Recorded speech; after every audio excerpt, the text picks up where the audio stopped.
Nous avons avec nous la servante de l'Éternel, Déti Akindele, du ministère Femmes Affranchies. Bonjour. Bonjour. Alors, Déti, c'est depuis la 3e conférence que vous travaillez dans le ministère Femmes Affranchies. Oui. Pour aujourd'hui répondre à notre curiosité, parlez-nous du pasteur Béatrice. Qui est-elle? Pasteur Béatrice, c'est une servante de Dieu que le Seigneur a mis à part pour ce temps, pour préparer l'Église à la 2e venue du Seigneur Jésus-Christ. Bonne introduction, mais aidez-nous à comprendre. Qu'est-ce que vous dites par servant de l'Éternel mise à part? Elle est mise à part, ce que je vais dire par là, c'est parce que quand moi je regarde Pasteur Béatrice, quand je la vois, elle me rappelle toujours de l'appel de Jean-Baptiste. Parce qu'à l'époque de Jésus, avant la venue de Jésus, il y avait plusieurs personnes qui parlaient, qui prêchaient, mais Jean-Baptiste, lui, avait vraiment un appel qui était différent des autres. Lui, le Seigneur de gloire, l'avait vraiment mis à part pour préparer la première venue du Messie. C'est pourquoi, quand je vais me répéter, quand je vois Pasteur Béatrice, je la vois pareil. Elle a cet appel de Jean-Baptiste, l'appel d'Élie. Elle est mise à part. Mais c'est dur, parce que lorsque vous êtes en train de faire référence à Élie, vous êtes en train de faire référence à Jean-Baptiste. Nous sommes en train de parler de grands hommes de Dieu dans la Bible qui ont eu un tel fardeau qui devaient constamment se retirer. Est-ce que par là, vous essayez aussi de nous expliquer pourquoi est-ce que ce qui fait en tout cas qu'on entend toujours parler de la servante Béatrice qui se retire toujours un temps avant ses conférences? Est-ce que c'est à cause de ce fardeau ou c'est à cause de cette comparaison que vous êtes en train de nous donner? Je veux dire, comment est-ce que cela se relie? Oui, pour son appel, elle est souvent, moi, comme je la vois, elle est souvent retirée et je sens vraiment qu'en elle, qu'elle a un fardeau. Son fardeau, c'est de préparer vraiment l'Église de Dieu pour la 2e venue du Messie. Elle est vraiment, elle a ces fardeaux-là, elle a le souci de se rassurer que chaque enfant de Dieu est prêt pour la 2e venue de notre Seigneur. Parce que, comme la Bible dit, quand Seigneur de gloire reviendra pour la 2e fois pour chercher l'épouse, ça sera l'épouse qui a une robe sans tache. Alors, c'est vraiment les fardeaux que je vois en elle. Elle a cette fardeau-là de prêcher cette parole de repentance. Elle veut être sûre que les enfants de Dieu marchent dans la sanctification, que chaque personne est vraiment très bien préparée pour la 2e venue de Messie. Et effectivement, ce message de repentance dont vous êtes en train de parler, qui était d'ailleurs le message phare de Jean-Baptiste, hein, lui qui disait être cette voix qui criait dans le désert d'aplanir le sentier pour l'Éternel. Ce message de repentance, effectivement, servante de l'Éternel, il n'est pas facile. Nous sommes en train de parler un temps, d'ailleurs dans le temps de Jean-Baptiste, ce n'était pas non plus un temps facile. Écoutez, il devait déjà se retirer, il ne s'habillait pas comme les autres Jean-Baptiste, il s'habillait, comme la Bible dit, de peau d'animal. Hein? Oui. Et il ne se nourrissait pas non plus de ce que tout le monde prenait. Jésus même a dit, Jean-Baptiste ne prenait pas de vin, comme moi par exemple je le fais, mais lui non plus, il n'avait pas non plus été reçu facilement. Son message n'était pas facile. Et aujourd'hui, vous qui travaillez d'ailleurs dans le ministère Femmes Affranchies, quelle est votre appréciation de la manière à laquelle les gens reçoivent ce message de repentance aujourd'hui? Winnie, je vais te dire la vérité. Le message de Jean-Baptiste n'était pas vraiment facile, c'était un message très amer. J'aimerais te dire aussi, c'est la même chose que le message des pasteurs Béatrice. C'est pas vraiment un message très amer, mais pourtant, c'est la vérité. c'est la voix d'une servante qui crie dans le désert. Préparez le chemin du Seigneur et aplanissez les sentiers. C'est pas un message vraiment facile comme ça. Plaisant, non. C'est pas un message qu'on te dit, bon, tu vas acheter une maison demain, voilà, tu vas voyager, tu vas avoir une belle voiture. Non. Mais c'est par contre un message qui te ramène dans le droit chemin. Et c'est amer. C'est pas facile, mais c'est la vérité. C'est ça vraiment le message du temps qui prépare l'Église pour la deuxième venue de Christ. Et merci en tout cas de cette explication. Et puisque nous étions en train de donner ces exemples effectivement par rapport à cette attente lorsque nous prions, cette attente de la grande maison, cette attente de la voiture, cette attente des enfants, cette attente du mariage, cette attente de mille et une attentes, la prospérité, toutes les bénédictions que nous attendons. Est-ce que cela vient en conflit avec le message de repentance? Non.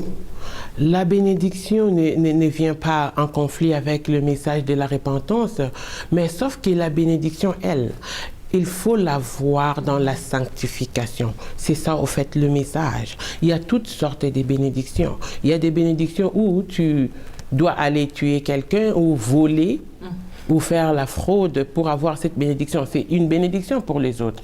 Mais la bénédiction qui concorde, proprement dite, qui s'accorde avec la parole de Dieu, voilà, c'est une bénédiction que tu reçois par le biais de la sanctification. C'est ce que je voulais dire.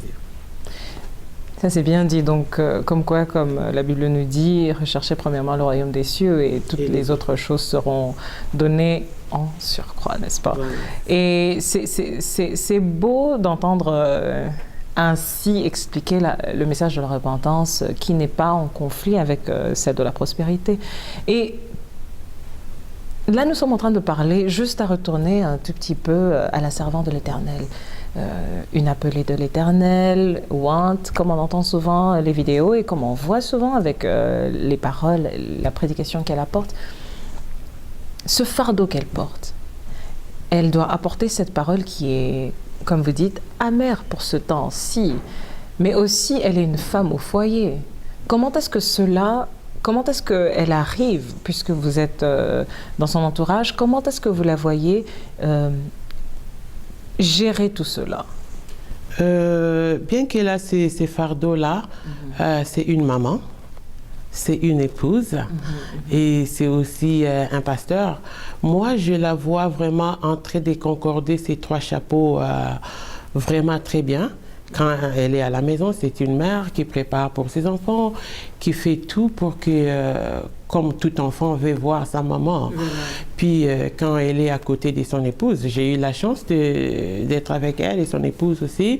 Quand elle est le docteur Jacques, oui, le docteur Jacques Malouma, quand elle est à côté de son épouse, c'est une femme, c'est une épouse, c'est une femme qui plaît aussi à son mari, qui fait tout pour que son mari soit à l'aise.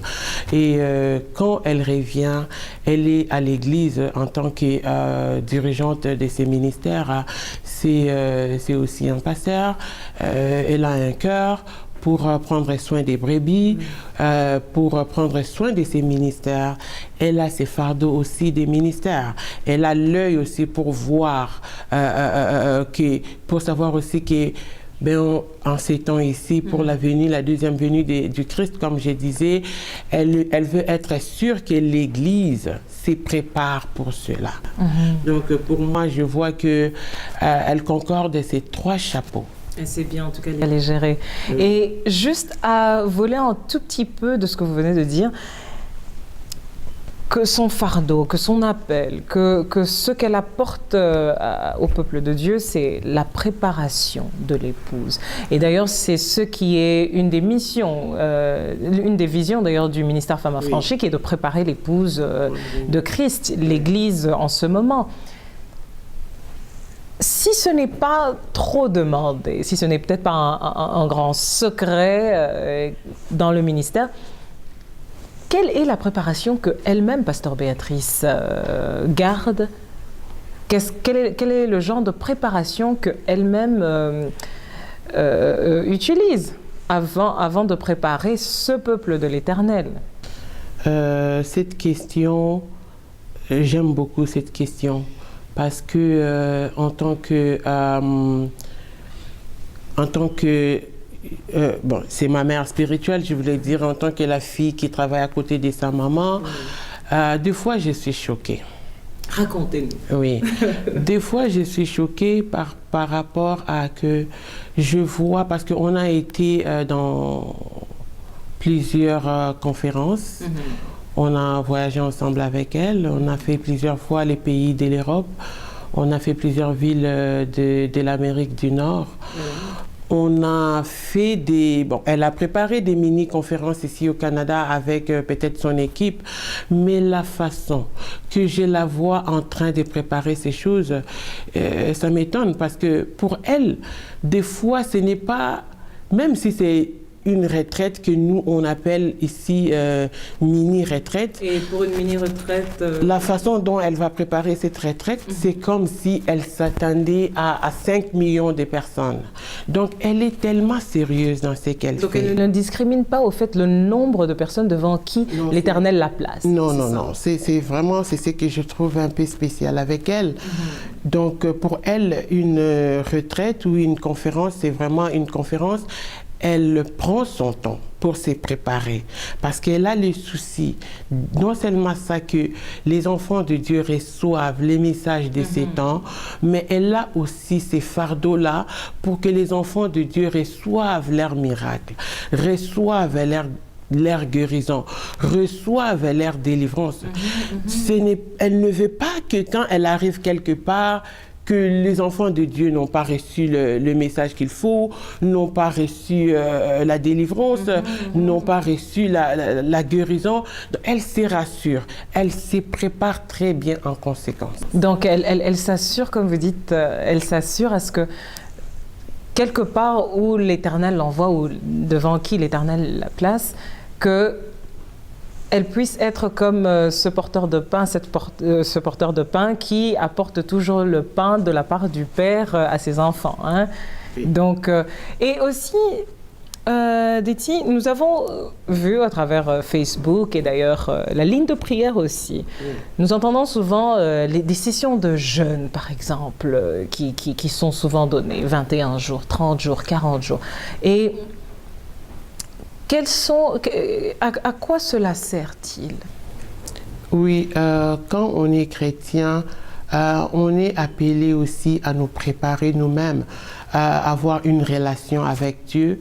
C'est pas seulement aller à l'église ni lire la Bible, mais les jeûnes, c'est un temps aussi qui nous permet à être enfermé soi-même avec son Dieu, un cœur à cœur, à passer un temps de qualité avec Dieu, un temps d'intimité.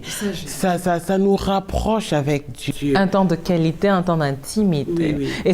Et c'est peut-être ce que le ministère est en train de rechercher à pouvoir pousser l'Église de Christ à faire, n'est-ce pas? Oui, oui, c'est ça. Le ministère est en train de pousser l'Église, le corps de Christ, à ne pas seulement être les chrétiens qui vont à l'Église chaque jour et retourner, aller et retour, mais les chrétiens qui cherchent à rentrer en intimité avec Dieu, le cœur à cœur avec Dieu, être plus proche de Dieu.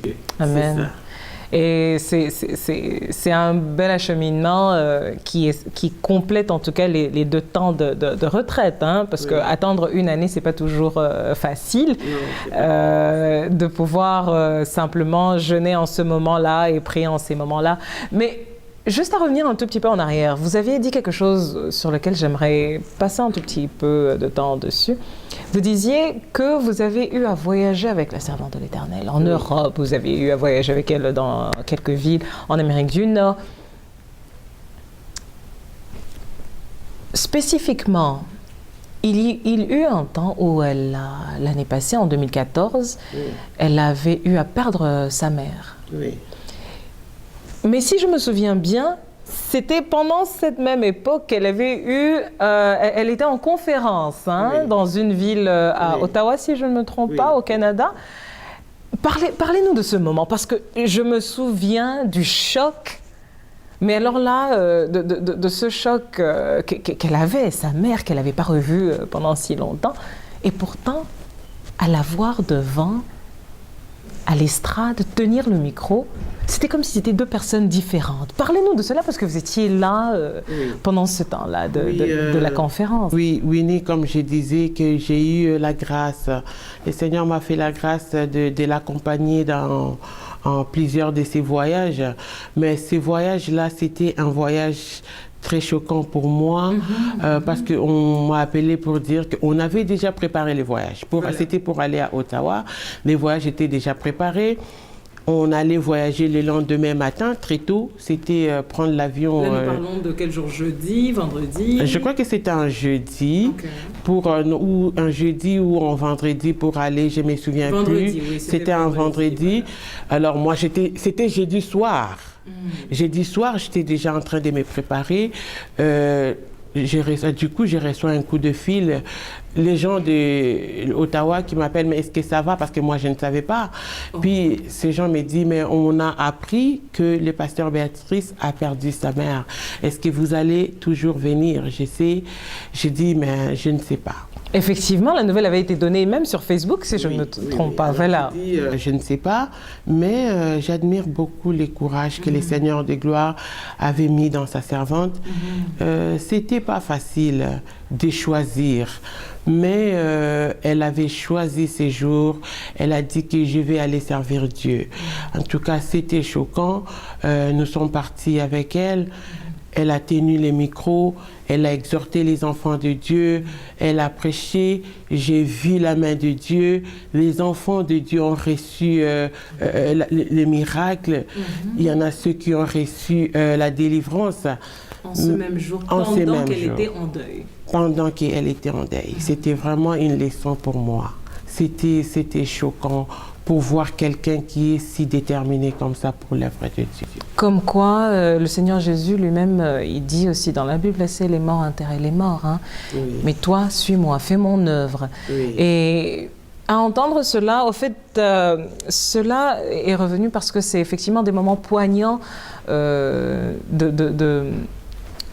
moments poignants dans la vie du ministère de quelqu'un, de savoir qu'une personne peut se tenir debout, non seulement parce qu'elle a un appel, parce qu'elle a un service à faire, mais que l'Éternel aussi l'utilise, sachant et connaissant sa peine. Oui. Mais ça montre aussi d'abord l'amour, le courage que cette personne a dans son cœur et l'amour qu'elle a pour l'œuvre de Dieu. Et ça montre aussi combien le Seigneur utilise cette personne, parce qu'il n'y a que le Saint-Esprit qui peut donner la force à quelqu'un. Il n'y a que le Saint-Esprit qui peut assister quelqu'un dans des moments pareils. Amen. Effectivement, le Saint-Esprit, l'ami fidèle, celui qui nous permet de faire quoi que ce soit. Effectivement, dans cette œuvre de l'Éternel, dans cette marche, dans ce ministère, il n'y a que lui, au fait, qui ouvre le chemin, qui fraye le chemin d'ailleurs. Et servante d'Éti, voilà que nous sommes à la 11e conférence. Nous sommes en train de préparer cette 11e méga-conférence qui a d'ailleurs un titre assez profond, assez puissant, qui part de la croix du Seigneur Jésus-Christ. Pourquoi ce thème? Pourquoi ce thème maintenant? Oui, parce que, Winnie, les enfants de Dieu sont en train de souffrir avec beaucoup de liens. Il y en a ceux qui ont des fardeaux, il y en a ceux qui se voient des fois dans le ténèbre parce qu'elles ont un problème, qu'elles ont traîné ou qu'ils ont traîné plusieurs années. Alors, ils n'ont jamais reçu peut-être la délivrance, ils n'ont jamais reçu la solution à ce problème là. Et surtout des fois, comme des fois les Africains qui venons de l'Afrique, des fois c'est le monde des ténèbres, l'oppression du monde des ténèbres qui est cause de toutes ces choses. Alors c'est pourquoi qu'on a choisi cet thème, pour que quand les enfants de Dieu viendront, que la puissance du Saint-Esprit écrase la puissance du ténèbre et que les chaînes soient brisées, que les enfants de Dieu puissent recevoir leur délivrance. C'est beau ce que vous dites, parce que le thème, la croix du Seigneur Jésus-Christ, source de salut et de la vie éternelle, victoire sur la puissance des ténèbres. Lorsque j'ai eu à entendre cela, la première des choses, effectivement, bien sûr, il y a cet aspect du combat, mais la première des choses que j'ai vues, effectivement, c'est le... Si vous vous souvenez, avec Moïse, c'est le message, c'est le moment où il éleva le serpent dans le désert, et il fallait bien sûr que toutes les personnes qui avaient été piquées puissent regarder, lever les yeux vers cette croix afin d'obtenir leur salut. Hein? Et là, effectivement, je vois la croix de Jésus-Christ qui est cette source, effectivement, indépendamment de, comme vous disiez, bien sûr, que tu viennes de l'Afrique, que tu viennes des îles, que tu viennes de l'Amérique, que tu viennes de l'Europe. Cette source de lien, cette source qui t'attache, qui te garde à terre, il suffit simplement de lever les yeux à cette croix. Et en tout cas, moi, c'est à ça que pensais lorsque... Oui, mais tu as raison. Comme tu dis que Moïse éleva la perche, quand il a élevé ça, et tout enfant d'Israël qui élevait les yeux vers la perche, tout le monde recevait la guérison. C'est exactement cela, que tout le monde, toute personne qui viendra dans la 11e méga conférence, si, je ne sais pas, ça pourra peut-être pas être la piqûre d'un serpent, ça pourra être autre chose, moi je ne sais pas, une maladie, un besoin. Oui, alors la croix est là. La croix est là pour tout enfant de Dieu qui viendra à la 11e méga conférence. Si cette personne élève les yeux vers cette croix, c'est ça vraiment la raison pour que les enfants de Dieu trouvent la solution. Amen. C'est Amen. ça. Et ce que j'aime avec l'Éternel, c'est que il nous étale en tout cas d'une certaine manière à ce que ce qu'il y a au plus profond de nos cœurs ressorte toujours. Oui. Pourquoi je dis cela? C'est parce que si je me souviens bien, à la 10e conférence, le message avec lequel Pasteur Béatrice avait commencé d'ailleurs sa prédication en 2014 était par rapport au sang. Elle avait tellement parlé du sang, elle avait, mais alors l'a amplifié, elle avait vraiment poussé par rapport à l'aspect du sang. Et ici maintenant, on parle de l'aspect de la croix. On parle de l'aspect de la délivrance, bien sûr, ici, et avec cet aspect de la croix. Dites-nous, sur la ligne de Femmes Affranchies, il y a eu effectivement, si je ne me trompe pas, des prédications qui sont données, hein, les mercredis, les jeudis, que ce soit par le pasteur Béatrice ou même par le docteur Jacques directement. Mais encore, cet aspect qui revenait souvent était le sang. Le sang. Le sang. Je me serais aussi attendue peut-être à entendre aussi l'aspect du sang, par exemple, pour cette 11e conférence. Mais ici, on voit la croix. Et moi, j'aime cette puissance-là. Mais dites-nous, par exemple, le sang, apporter le sang et la croix pour cette 11e conférence par rapport au combat et la délivrance pour la guérison même des enfants de l'Éternel.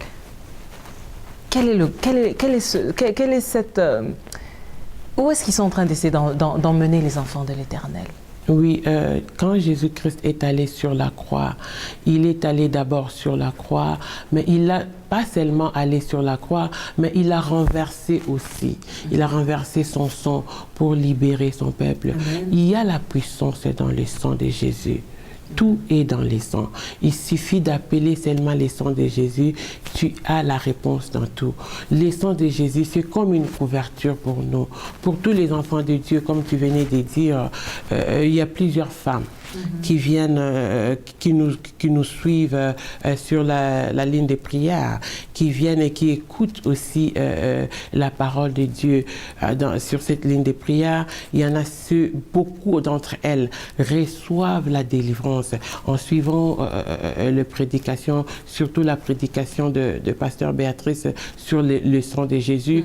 Moi-même, c'est que j'avais retenu par rapport au sang, quand elle avait donné son témoignage pour dire que elle avait vu dans une vision elle avait eu un combat où quelqu'un qui voulait l'attaquer, elle a dit à cette personne, les sangs de Jésus est contre toi. Et finalement, les sangs de Jésus étaient comme une bombe qui a détruit cette personne. Et moi, c'est ça vraiment que j'ai beaucoup aimé et que j'ai retenu sur cet aspect des sangs. À chaque fois dans ma prière, moi-même, quand je prie, j'ai dit les sangs de Jésus est contre toi. Et une fois aussi, moi-même, j'ai eu un témoignage par rapport à cela. J'avais vu aussi une vision comme ça, que j'étais en train de prier et j'ai dit à la personne, les sangs de Jésus est contre toi. Et du coup, j'ai vu le côté droit de la personne. Tout était gonflé. Quand j'ai commencé à dire seulement que les sangs de Jésus est contre toi. Winnie, il y a vraiment une puissance aussi dans le sang de Jésus. Et c'est beau d'entendre cela parce qu'effectivement, la servante de l'Éternel, comme vous disiez, Pasteur Béatrice, qui est mise à part, qui prend son temps pour se préparer, effectivement, pour apporter, ça prouve encore que ce que l'Éternel lui dit, bien sûr, dans ces moments de préparation, c'est ce qu'elle apporte. Donc, le pain qu'elle apporte pour les enfants de l'Éternel. Et vous qui avez voyagé avec elle, parlez-nous des témoignages. Parce que nous avons vu à la 10e conférence, pour ne pas retourner aux conférences un peu plus tôt, parce que je sais combien de témoignages nous avons reçus par rapport à toutes ces conférences passées. La 2e conférence, la 3e, que ce soit simplement par un chant, que ce soit simplement par une prière, que ce soit simplement même par la prédication ou pendant les moments d'adoration, combien l'Éternel a agi à travers les conférences du ministère Femmes Affranchies. Mais par rapport à la 10e conférence, les miracles que l'Éternel a eu à faire à travers sa servante. Parlez-nous-en de quelques-uns de ces miracles. Winnie, il y en a tellement beaucoup. Mais la 10e conférence, pour moi, je vais dire que c'est la meilleure pour moi. Comme tu dis... Jusqu'à date, hein? Oui, jusqu'à date. C'est la meilleure pour moi. Comme tu dis que... je ne vais pas me répéter. J'ai eu la chance de voyager avec elle partout. Mais après la 10e conférence, j'ai voyagé encore avec elle. Okay. Oui, j'ai voyagé avec elle. C'est vraiment un grand témoignage pour moi. Je sais que les gens me suivent souvent parce que je suis quelqu'un qui donne beaucoup de témoignages. Pour ça, oui. Mais bon, quand le Seigneur continue à agir dans ma vie, je ne peux pas me taire. Je ne pourrais que proclamer le bienfait de mon Dieu. Oui. Après la 10e conférence, bon, je vais dire même avant la 10e conférence, 2 semaines avant la 10e conférence, je vais donner les témoignages ici de mon frère. Mais je sais que mon frère lui-même aura la chance de parler de lui-même. Mais moi, je vais parler par rapport au voyage que des fois on fait avec la servante de Dieu, le pasteur Béatrice. Qu'est-ce que le Seigneur a fait pendant nos voyages. 2 semaines avant la conférence, mon frère m'avait appelé pour me dire que il allait subir une intervention chirurgicale. Mais avant cela, le Seigneur avait parlé à mon frère 2 fois pour dire à mon frère qu'il voulait que mon frère puisse être à la 10e conférence. Ok.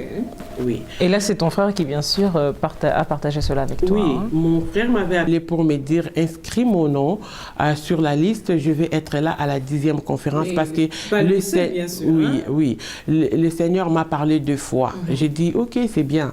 Mais après, il m'appelle encore pour me dire ah, écoute, je ne peux pas venir parce que je dois subir une intervention chirurgicale. Attendez, Betty.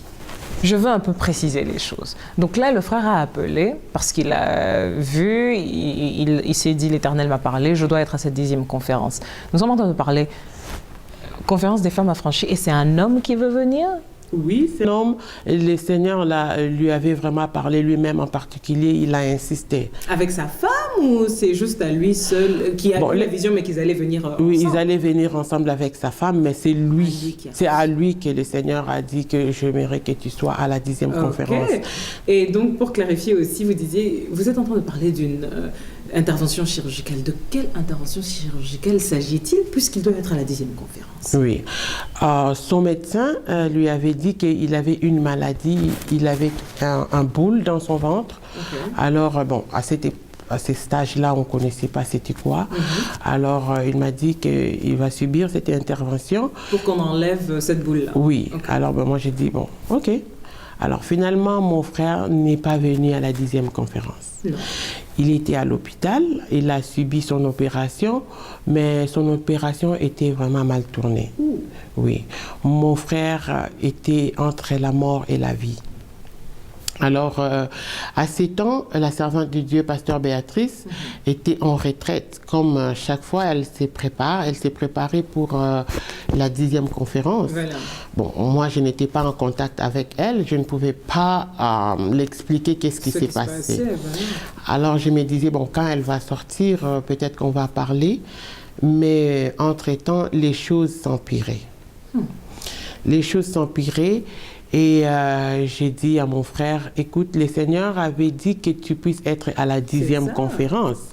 Mais maintenant, tu n'es plus à la 10e conférence. Tu n'es pas à la 10e conférence, tu es à l'hôpital, tu es dans le coma, tu es entre la mort et la vie. Il était dans le coma Oui. avant même que la 10e conférence ne puisse commencer. Oui. Le pasteur Béatrice était en retraite. Oui. Et lui qui avait reçu cette parole, mais ça c'était une situation c'était compliqué, c'était difficile, compliqué pour moi. Alors j'ai dit à mon frère, ok, comme le Seigneur avait insisté 2 fois, si toi tu n'es pas venu à la conférence, moi, je vais amener la 10e conférence là où tu seras, vers toi. Alors, quand la servante de Dieu est sortie de sa retraite, la 10e conférence finalement était finie. Et puis, bon, elle ne savait pas qu'on avait déjà préparé un voyage, on avait acheté les billets, tout et tout. Oui, alors... Et là, pendant ce temps, votre frère était au coma? Oui, à l'hôpital. Sans connaissance, rien du tout. Rien du tout. Et oui. Et alors, donc vous avez passé la 10e conférence sous ce stress-là? Oui, j'étais vraiment dans les stress. J'étais dans les stress. Et puis, j'ai parlé à la servante de Dieu. Bon, elle a dit oui, on va partir. Et cette fois-là, on a voyagé avec elle, mais on était parti à l'hôpital. C'était pas dans une église. Pas du tout. C'était, comme vous disiez, emmener la 10e conférence à l'hôpital, sur le lit de votre frère malade. Alors, cette fois-là, on était avec le pasteur Béatrice et les révérends Dr Jacques Malouma et moi. Puis, on a amené la 10e conférence dans l'hôpital. Voilà. Alors, cette fois-là, c'était dans la salle de... Non, c'est pas la salle d'urgence, mais c'était... Bon, j'ai oublié les noms de la salle. Mais finalement, en fait, dites-moi, il y a eu cette opération, c'était quoi? Finalement, est-ce qu'on avait trouvé qu'est-ce qu'il y avait, ou ils ont simplement enlevé la boule et ils ont su c'était quoi ensuite? Oui, mon frère, quand ils ont ouvert son ventre, ils ont trouvé qu'il avait un cancer. C'était un cancer? Oui, il avait un cancer. Et puis quand ils l'ont opéré, et l'opération a été vraiment... oui. L'opération n'était pas bien passée. Alors il était dans le coma, il était entre la mort et la vie. Et puis, il était dans les soins intensifs. Alors c'est là où on a amené la conférence, en fait. La 10e conférence, on l'avait amenée dans les soins intensifs.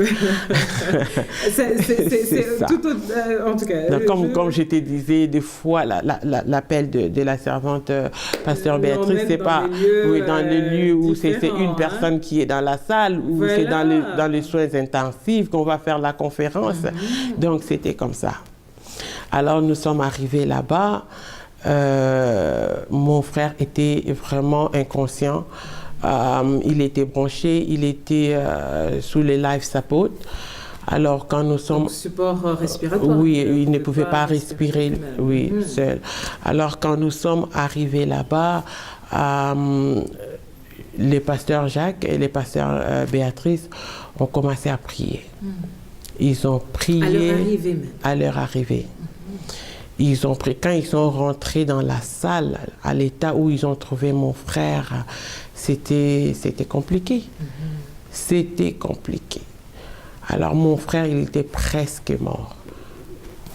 Ils ont commencé, la servante de Dieu a commencé à prier, les serviteurs de Dieu, pasteur Jacques, ils ont commencé à prier. Winnie, ce que je vais te dire, j'étais là présente. C'est pas que quelqu'un m'avait dit de qu'est-ce qui s'est passé. Quand ils ont dit Amen, mon frère avait ouvert les yeux et il avait élevé ses 2 mains. Non. En signe de prière. On va reprendre un tout petit peu parce que là, c'est...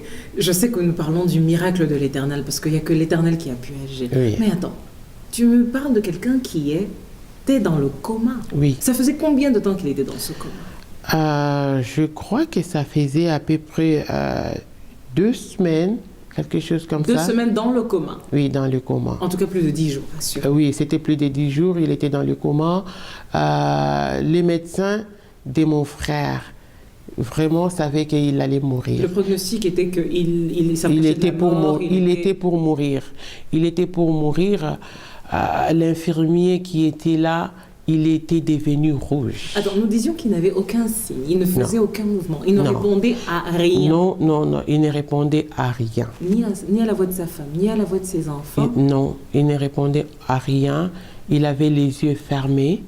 Alors, quand l'homme de Dieu et la servante de Dieu ont prié, ils ont dit Amen. Amen. Ainsi soit-il, le grand Amen de la Bible, Jésus-Christ. Ils ont simplement dit Amen à la fin et de leur puis prière. Mon frère a ouvert les yeux après cet Amen. C'est incroyable ce que c'est incroyable. C'est incroyable. C'est incroyable quand il a ouvert les yeux, mon frère. Là où le pasteur Jacques était debout, le Seigneur Jésus a apparu à la place même où le révérend docteur était là. Attends, nous sommes en train de parler. Où est-ce qu'il se tenait? À la tête? Le révérend était au pied. Il se tenait donc au pied du lit du malade. Oui, et puis la servante de Dieu était à ses côtés en train de prier. Voilà. Et quand il a ouvert les yeux, il a vu le Seigneur Jésus-Christ en personne. Là, exactement à la place, là où le pasteur se tenait. Attendez, là, je ne sais pas si vous êtes en train de comprendre l'émotion qui me traverse là. Parce que nous sommes en train de parler de quelqu'un qui provient d'un coma. Oui. Okay, dont le prognostic n'était pas bon, puisque tout le monde s'attendait à sa mort. Oui. Il ne répondait pas, il ne faisait aucun mouvement, rien du tout. Aucun signe de vie qui n'était vu. Et de là, après l'Amen, non seulement qu'il ouvre les yeux, mais il lève les mains. Oui. Non seulement qu'il lève les mains, mais il a la vision du Seigneur Jésus-Christ qui apparaît à la place de l'endroit où se tenait le docteur Jacques. Oui. Et le Seigneur de gloire lui dit, je vais restaurer ta vie. Amen. Et à partir de ces jours-là, la guérison de mon frère était tellement vite comme je ne peux même pas expliquer. Je ne vais pas tout dire parce que mon frère lui-même, il va témoigner. Je ne vais pas parler à sa place. Mais c'est ça le miracle instantané que moi j'avais vu. L'infirmier qui était là était devenu rouge. Et vous étiez là aussi, vous étiez témoin direct de ce qui se passait. On était là. C'était comme ces jours, j'ai vite pensé aux enfants d'Israël qui traversaient la mer Rouge. C'était comme dans un rêve. Mais pourtant, c'était la réalité. C'est comme ce qui est arrivé à Pierre, alors qu'il sortait de la prison intérieure, que l'ange lui disait de sortir. Il pensait que c'était un rêve, parce que c'est incroyable. Winnie, la main de notre Dieu. C'était comme un rêve pour moi. Mais pourtant, c'était la réalité que j'avais vécue comme ça. C'était un miracle instantané. Amen. Et donc, nous attendrons en tout cas... Nous attendons avec hâte d'écouter le témoignage direct de votre frère, parce qu'aujourd'hui, il est bien portant. Il est bien portant, il est retourné au travail. En plus. Oui, en plus. Il est bien. Et donc, à la 11e conférence, nous attendons... il sera là, et cette fois-ci. Cette fois-là, il sera lui-même présent après avoir... Non, mais c'est magnifique. Et après un tel témoignage, j'ai du mal à vouloir conclure ce temps. Après un tel témoignage, j'ai du mal à savoir qu'est-ce que tu vas dire en plus, mais j'aimerais te laisser pouvoir inviter cet homme, cette femme, ses enfants, peut-être même ce parent qui est en train de nous suivre présentement et qui aimerait savoir qu'est-ce qu'il y a pour lui pour cette 11e conférence, qu'est-ce qu'il attendrait à cette 11e conférence. Pourquoi ne pas te laisser faire cette invitation? Oui, j'aimerais inviter un enfant de Dieu qui nous suit en ce moment parce que, oui, pour mon frère, il avait reçu l'invitation de la part du Seigneur Jésus-Christ. Il n'était pas là. Mais la conférence, la 10e conférence, l'avait suivi aux soins intensifs et il avait reçu son miracle. Mais toi qui es là, chez toi, à la maison, je ne sais pas ton problème. Mon frère, lui, a reçu sa guérison d'un cancer. Mais toi, ça pourra être la stérilité, ça pourra être le problème des finances, ça pourra être un problème de mariage, ça pourra être l'instabilité, n'importe quel problème que tu pourras vivre en ce moment. J'aimerais tout simplement te dire que notre Jésus agit encore. Et il y a encore un temps pour toi. Il y a la place pour toi. C'est seulement ta foi. Si tu crois en Jésus et que tu viens à la 11e méga conférence, sûrement, bien-aimé, que tu verras la main de Dieu dans ta vie. Shalom. Shalom.